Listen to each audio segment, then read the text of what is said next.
Olá, bom dia para você. O Congresso Nacional entra na última semana de votações de 2017. Antes de entrar em recesso, os senadores têm que votar 2 medidas provisórias e alguns projetos. Além disso, junto com os deputados, é preciso decidir sobre os gastos do governo no ano que vem. O presidente do Congresso Nacional, Eunício Oliveira, pretende votar até quinta-feira o orçamento da União para 2018. Mas antes, a matéria precisa ser votada pela Comissão Mista de Orçamento. Aqui no Senado, o presidente Eunício Oliveira pretende encerrar o ano com a votação da PEC dos precatórios. Ele estende o prazo de pagamento das dívidas judiciais de estados e municípios de 2020 para 2024. Também está na pauta o projeto que cria a Política Nacional dos Biocombustíveis. Mas antes de analisar qualquer projeto, os senadores precisam primeiro votar 2 medidas provisórias que estão trancando a pauta. A MP que trata da renovação da lei do audiovisual e do Recine e a medida provisória que cria incentivos para a exploração de petróleo no Brasil. A MP foi editada em novembro com o objetivo de estimular a participação de empresas estrangeiras nos leilões do pré-sal. Entre os incentivos está a isenção de impostos de importação. E para o ano que vem, o presidente do Senado já destacou as pautas que devem ter prioridade. Nas primeiras semanas eu quero deixar uma pauta pronta, tanto na questão da microeconomia, aquilo que não puder ser discutido esse ano, como na questão da segurança pública. Foram 2 compromissos que eu fiz no final. Nós vamos aprovar todas as matérias possíveis de ser aprovadas. A Comissão de Constituição e Justiça deve analisar, na quarta-feira, a liberação dos jogos de azar no Brasil. Vamos conversar sobre a agenda das comissões com o repórter da Rádio Senado, Roberto Fragoso. Bom dia, Fragoso. Bom dia, Tiago. Um bom dia para todos os espectadores. Esse projeto do senador Ciro Nogueira, do PP do Piauí, permite a exploração do jogo do bicho em todo o país, além de jogos eletrônicos como videoloteria e videobingo e cassinos online e em resorts. Os cassinos serão autorizados a funcionar e fiscalizados pelo governo federal, enquanto os bingos e o jogo do bicho serão fiscalizados pelos estados e pelos municípios.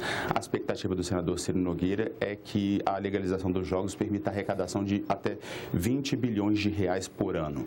O relatório de Benedito de Lira, do PP de Alagoas, que já foi reformulado, já recebeu um pedido de vistas e não deve sofrer novos adiamentos. Ele determina a criação de uma contribuição com a alíquota de 10% para os estabelecimentos físicos e 15% para o jogo online. Todo o total arrecadado, a União deve repassar 30% para os estados e 30% para os municípios, e o dinheiro deve ser totalmente aplicado em saúde, previdência e segurança pública. O relatório prevê ainda que as empresas que explorarem o jogo vão ter que se enquadrar na lei de lavagem de dinheiro, cadastrando todos os seus clientes e informando as operações para o Conselho de Controle de Atividades Financeiras, o COAF. Todos os jogadores que receberem quantias acima de R$10 mil terão que ser identificados e esses dados repassados para o governo federal. O relatório também reconhece o risco de vício no jogo, portanto, ele obriga todos os estabelecimentos a exibir alertas contra a prática excessiva de apostas. Benedito de Lira definiu ainda crimes ligados à exploração irregular do jogo. Quem permitir a participação de menores de 18 anos ou explorar a atividade sem licença pode ficar preso de 3 meses até 1 ano e ainda pagar multa. E quem fraudar o resultado de uma aposta ou desrespeitar as regras para o pagamento do prêmio terá o dobro dessa punição, de 6 meses até 2 anos de prisão, além da multa. Certo, Fragoso. Agora, na terça-feira, a Comissão de Educação pode votar o fim do limite para a dedução com gastos da instrução no imposto de renda. Quais são os detalhes dessa proposta? Essa proposta, ela extingue completamente o teto de gastos com educação que o contribuinte pode abater da base de cálculo do imposto de renda. E isso vai valer tanto para os gastos dele com educação, como para os gastos dos dependentes e ainda dos alimentandos. Hoje, o limite por pessoa é de R$ 3.561,50 por ano. O autor da proposta é o senador Lazier Martins, do PSD do Rio Grande do Sul.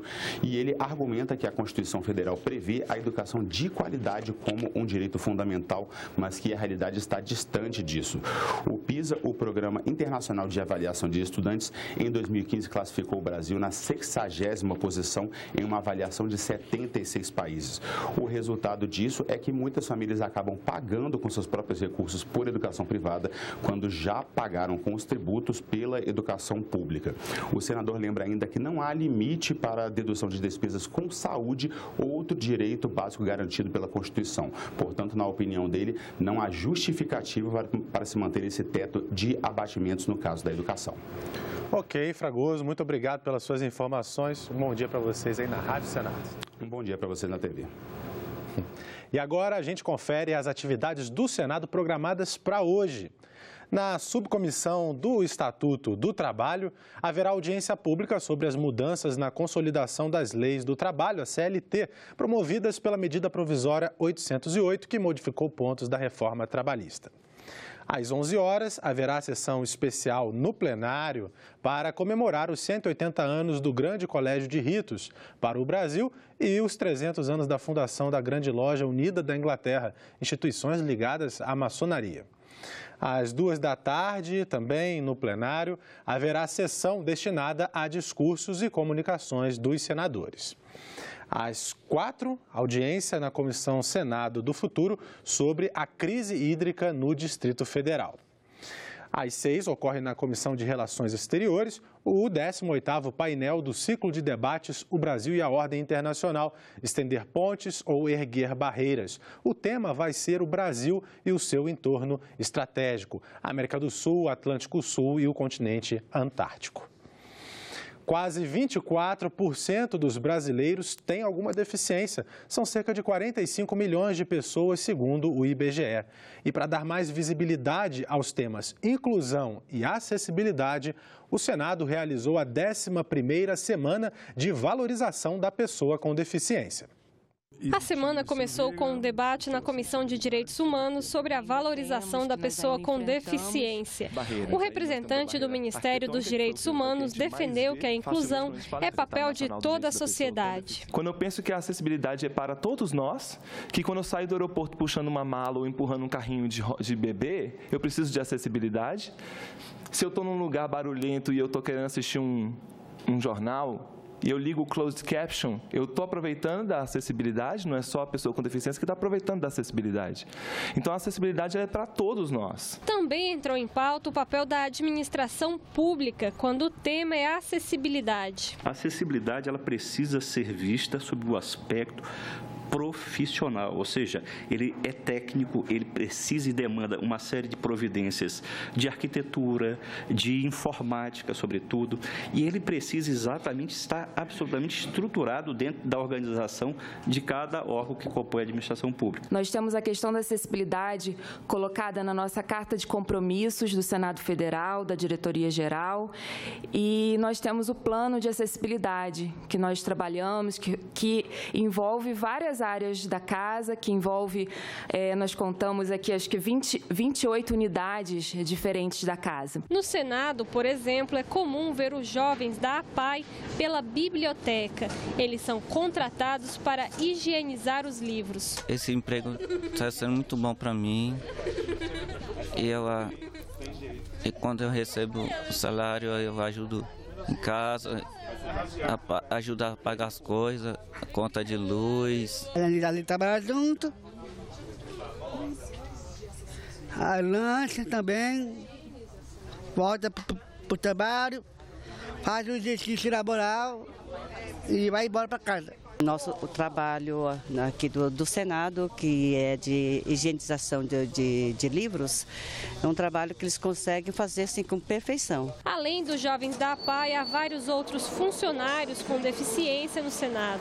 Alguns deles foram convidados a gravar depoimentos sobre acessibilidade, especialmente para a Semana de Inclusão da Pessoa com Deficiência. Como eu fui para a incubadora, não vendaram os meus olhos e isso acarretou na queima da retina.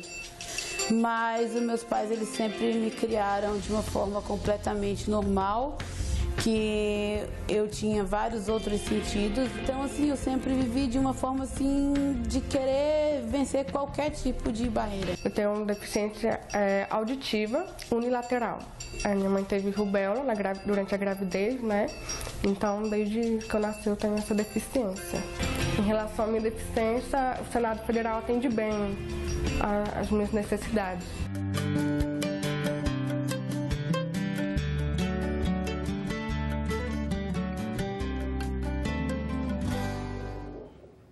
A jornalista Dinalva Ferreira conversou com a coordenadora interina do Senado Inclusivo, Francis Lobo. Ela considera que já houve avanços para garantir que o direito das pessoas com deficiência seja respeitado.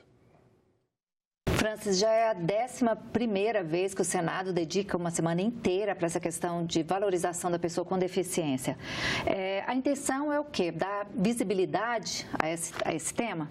Sim, nós achamos que é muito importante que o tema esteja sempre em pauta, que seja sempre levantado, para que nós possamos discutir quais são as dificuldades e também apresentar quais foram os avanços, as melhorias, e a gente tem que sempre dar muita visibilidade a esse tema. São mais de 46 milhões de pessoas com deficiência no Brasil. Quais são os avanços para garantir que os direitos dessas pessoas sejam respeitados? Bom, hoje nós temos, se a gente for comparar com alguns anos atrás, algumas décadas atrás, o avanço hoje já é muito grande. Antes a gente nem ouvia falar sobre acessibilidade, sobre inclusão de pessoa com deficiência, a pessoa que tinha que se esforçar para conseguir ser incluída na sociedade. E hoje nós já temos leis, já temos uma legislação muito farta no assunto, culminou agora com a Lei Brasileira de Inclusão, que é de julho de 2015, que entrou em vigor em 2016, e é uma lei que tem ali muitos direitos, muitas coisas positivas para garantir a acessibilidade. A questão comunicacional de pessoas com deficiência sensorial está garantida ali, também acessibilidade física, arquitetônica, tudo está ali, a gente tem que fazer cumprir essas leis. Pois não basta só ter leis, é uma questão mais de atitude, conscientização? Sim, eu considero essa a parte mais importante e a mais desafiadora também, porque a gente consegue resolver a questão arquitetônica, a gente consegue resolver a questão da comunicação, a gente providencia material em braille, a gente contrata um intérprete de Libras, né? A gente faz as rampas, faz tudo acessível, mas se a atitude das pessoas não mudar, é impossível ter acessibilidade. Essa questão do trabalho, do mercado de trabalho, que é uma coisa muito importante, incluir essas pessoas no mercado de trabalho. Você acha que as empresas estão preparadas para receber essas pessoas? As empresas, elas tem que se preparar, né? Nós temos a lei de cotas, que obriga que as empresas tenham um percentual de pessoas com deficiência empregadas. O grande desafio são as deficiências mais severas, mais graves, porque muitas vezes, como eles podem escolher a pessoa, obviamente, eles vão optar por pessoas com deficiências mais leves e elas conseguem ser incluídas no mercado de trabalho mais facilmente. Pessoas com deficiências mais graves ainda têm um grande desafio aí, ainda tem um longo caminho para poder, de fato, ser incluídas. Nós ficamos por aqui. Você pode rever as reportagens desta edição na nossa página na internet, senado.leg.br/TV. Obrigado pela sua companhia e continue sintonizado aqui na TV Senado.